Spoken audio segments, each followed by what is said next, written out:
I learned this recipe from a friend of mine from Italy, and since then, I haven't stopped making it. I'm going to start by preparing this meat, which comes with the bone, giving it much more flavor. Here I use some kitchen twine and tie a firm knot around it. This helps keep the meat well attached to the bone during cooking.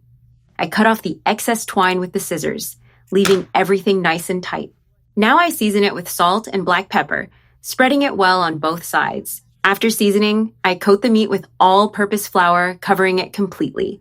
This light dredge is important to seal in and preserve the juices of the meat. I place it back on the board and repeat the same process with the other piece of meat. This way we ensure both are well prepared for the next step. Now I take the meat to the skillet with hot oil to sear it. The fat is already very hot, and we're going to give it a good sear to get color and flavor. When it browns on one side, I flip it to brown on the other. It's already seared on one side, so I turn it so it gets color on the other side as well. Now I remove it and place it on a plate, setting it aside for the next step. This process is just to sear the meat and concentrate its flavor. In the same skillet, I add 1 chopped onion and 3 cloves of garlic. I sauté the onion and garlic well, stirring constantly so they don't burn. Now I add 1 chopped carrot, 1 colorful red bell pepper, and a bit of chopped chives, which will add freshness.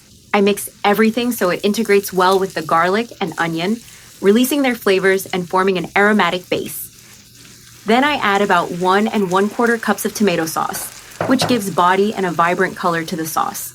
I incorporate about 1 1/4 cups of beef broth, making it even more flavorful and rich in nuances.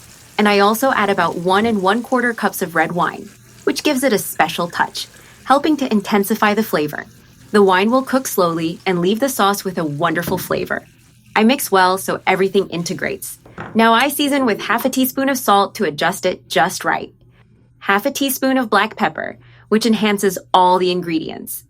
1 teaspoon of sweet paprika to add a slight sweetness and color. And I finish with 1 teaspoon of dried oregano, which gives an unmistakable aroma. I let it come to a boil, cooking the vegetables and the sauce for 5 minutes. I kept it boiling for 5 minutes so the sauce would reduce a bit and become thicker. Now I pour this hot sauce over the meat in the baking dish, covering each piece. Then I cover the dish with aluminum foil, sealing well around all the edges. I adjust it carefully to keep the steam inside during cooking. Now I place it in the oven preheated to 350 degrees Fahrenheit for 2 hours, time during which it will cook slowly. I take it out of the oven and look how this meat turned out. I finish by sprinkling parsley on top, which is optional but makes it look more attractive and appetizing. And now all that's left is to serve and enjoy this very special delight, perfect for sharing.